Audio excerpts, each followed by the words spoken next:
Ok, ahora sí le comento. Venimos de la Universidad Autónoma de California, de la materia de desarrollo del adolescente y la juventud.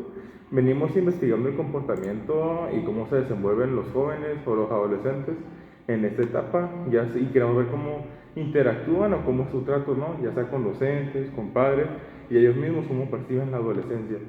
Entonces, por ello, vamos a realizar una entrevista de 10 preguntas en la cual usted nos va a ir comentando en base a su experiencia con el trato de adolescentes, ya que usted es docente de tecnológicas. ¿En qué grados? En grados, en lo que son los 3 grados, estoy ahorita impartiendo al primer grado, segundo y tercero. Y de hecho, pues que son toda la escuela, ¿no? Que son los grupos 11, 12, 13, 21, 22, 23, 31, 32, 33. O sea, lo que sería en cualquier otra escuela pública, pues el ABC, ¿verdad? Porque si lo viéramos de esa forma, así es. Ok, está bien. ¿Cuál es su nombre, profesor Yo Francisco? soy el maestro José Francisco Virgen Perfecto. Ok, está bien. Entonces venimos al Instituto México Miramar, ¿verdad? Ujú. Ok, vamos con la primera pregunta. ¿Qué retos se enfrenta como docente de estudiantes adolescentes?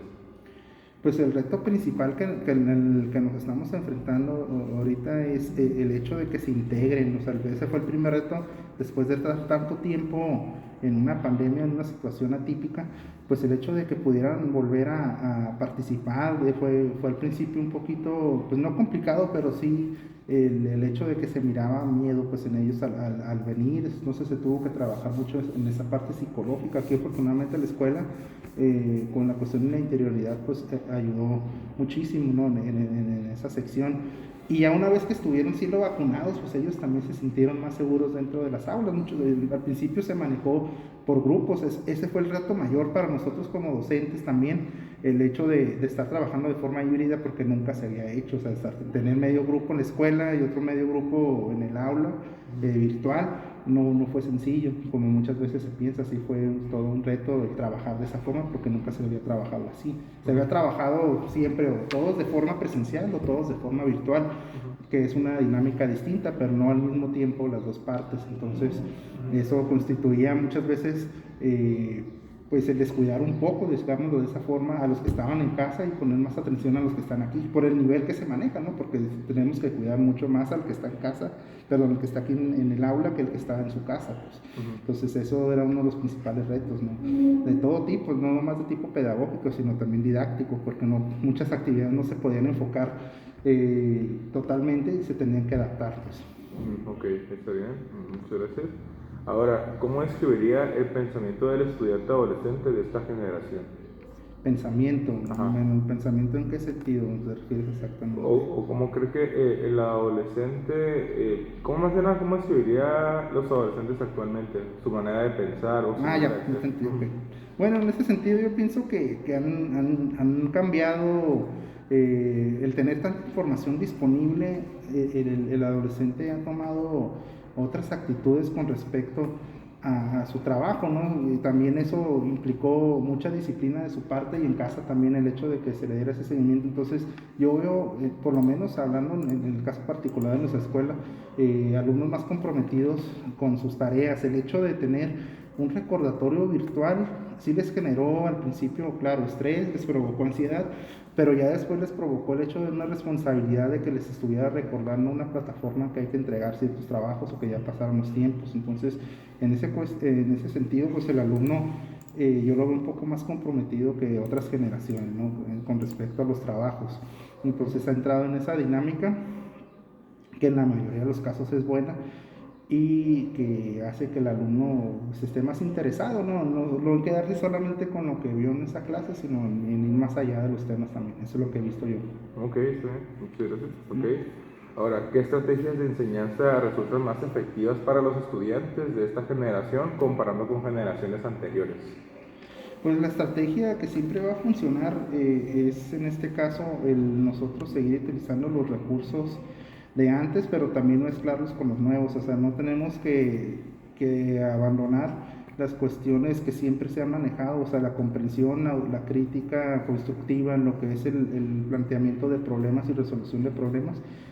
Eso sí, utilizando herramientas nuevas, ¿no? Pero también sin dejar de lado las herramientas que siempre nos han dado frutos, que siempre han sido pues la típica cuestión socrática de preguntar y responder y de una forma u otra ver que realmente sea el alumno el que nos está entendiendo y comprendiendo lo que está haciendo, no nada más una repetición de, de actividades o repetición de instrucciones que a veces sucedía también, que también en esta época virtual puede suceder. Entonces es un doble reto para tanto el alumno como el docente, ¿no? En ese sentido, y es utilizar pues todas las herramientas disponibles que tenemos. O sea, digamos, en todos lados usamos o se utilizó Zoom o en este caso Classroom para las actividades, pero también utilizar los recursos anteriores, lo que siguen siendo los libros de texto, sean virtuales o sean físicos también. Por los instrumentos clásicos, pues nuestros pizarrones, nuestros métodos que son visuales, pero también sin abandonar los otros, ¿no? Ok, está bien, gracias. Ok, ahora, ¿considera que hay métodos de enseñanza obsoletos y quizá métodos que no sean simplemente efectivos para la atención, al interés o al estilo del aprendizaje predominante en su aula? Como... Ok, pues los obsoletos ya sabemos que son los de repetición, ¿no? Esas estrategias sabemos que no llevan a ningún lado porque solamente se aprenden para salir por decirlo, de la situación o problema que el alumno ve y no queda grabado. Entonces siempre lo importante va a ser que sea un aprendizaje significativo, ¿no? Entonces, mientras sea algo que ellos puedan aplicar en sus actividades cotidianas y lo puedan relacionar, pues siempre el alumno lo va a ver como algo útil y eso va a quedar grabado. En cambio, si solamente es por una cuestión que no se entiende, que no le vea ninguna aplicación y solamente es para obtener una calificación de ese día o de esa semana, pues ese producto no va a tener mucho sentido. Entonces se debe mucho trabajar en eso, ¿no? Y trabajar en cuestiones que son de interés para ellos, pero que también sean al mismo tiempo útiles en su vida. Ok, bueno, gracias. Okay. ¿Considera que los contenidos establecidos por las entidades educativas son adecuados para las necesidades de los jóvenes de hoy? Sí hay temas que se tienen que trabajar más, digamos, que no son tan adecuados para ellos porque no se adaptan a su realidad, pero esa parte es donde uno como docente debe adecuarlo a sus actividades cotidianas y de forma que ellos lo puedan implementar también después. Sí hay temas, digamos, que sí están muy enfocados al área laboral, al área industrial, que por el momento para ellos es desconocido, no solamente lo que sus padres o sus abuelos conozcan, y es lo que les va a servir un poco para comprenderlo más, pero especialmente lo que es lo técnico, lo que es práctico, eso sí les predomina, ¿no? Y ellos le dan utilidad para sus mismas clases o para algo que a ellos les guste. Ok, ahora, en materia de salud y salud sexual, ¿con qué clase de inquietudes usted percibe a los estudiantes? En lo que es la salud, digamos, afortunadamente con el curso que yo en un principio pensé que se estaba aplicando en todas las escuelas para lo que fue el regreso híbrido y después presencial, se estuvo manejando cursos virtuales por parte del Seguro Social, o sea, en este caso que fueron obligatorios y que ellos, tanto padres como alumnos, lo tuvieron que acreditar para poder estar presentes aquí en la escuela. Entonces, en eso se ha dado mucho seguimiento, sobre todo en las asignaturas como biología también, y pláticas externas. O sea, digamos, siempre el alumno sabemos que le va a poner también un poco más de atención a los expertos. O sea, digamos, no es que el alumno o el docente en este caso no tenga conocimiento de los temas, pero si viene un experto todavía va a tener más inquietud de preguntar de sus dudas específicas.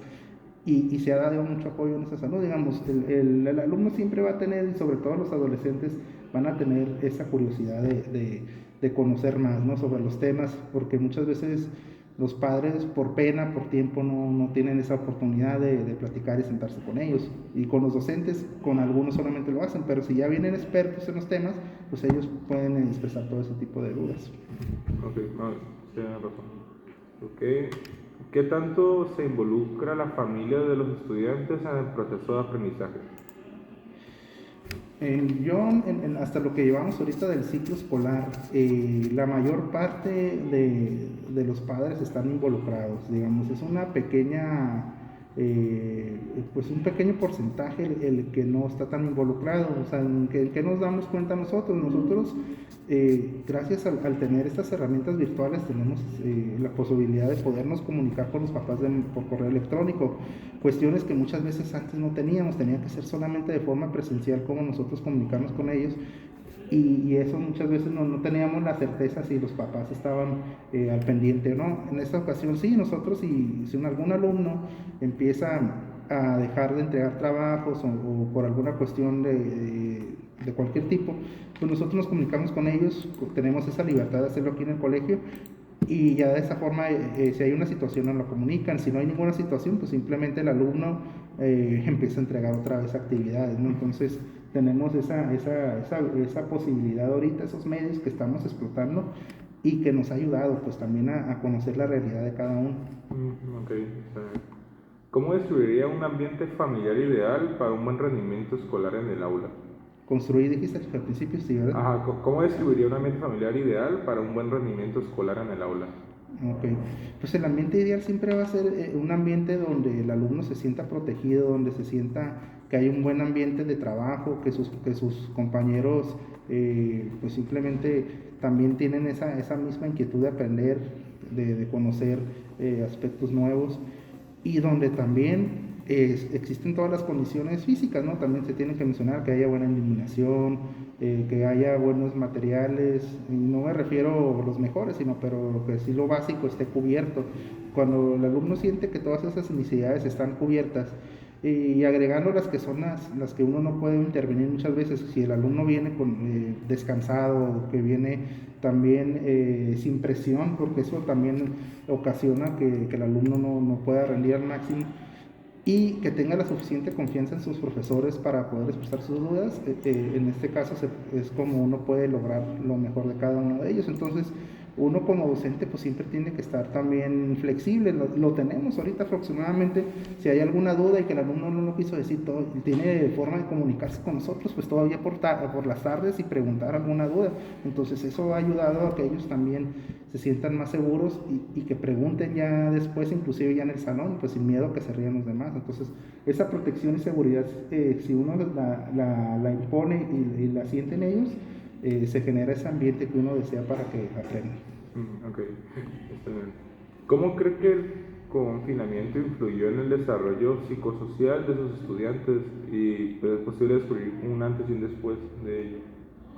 Sí, es un aspecto que afectó muchísimo. El hecho de estar encerrados, digamos, todavía sigue habiendo brotes, pues no de violencia exactamente, pero sí de apartamientos. Sí tenemos alumnos todavía que están batallando muchísimo para convivir con sus demás compañeros. Y están llevando pues la atención que se ocupa para poder trabajar en esa parte, ¿no? De volverlos a integrar, de volver a trabajar pues de la forma que se trabajaba antes, ¿no? Que normalmente el adolescente, independientemente si estaba en una escuela pública, privada, semipresencial o virtual totalmente, pues trabajaba de una forma distinta. Entonces, poco a poco han retomado ese ritmo.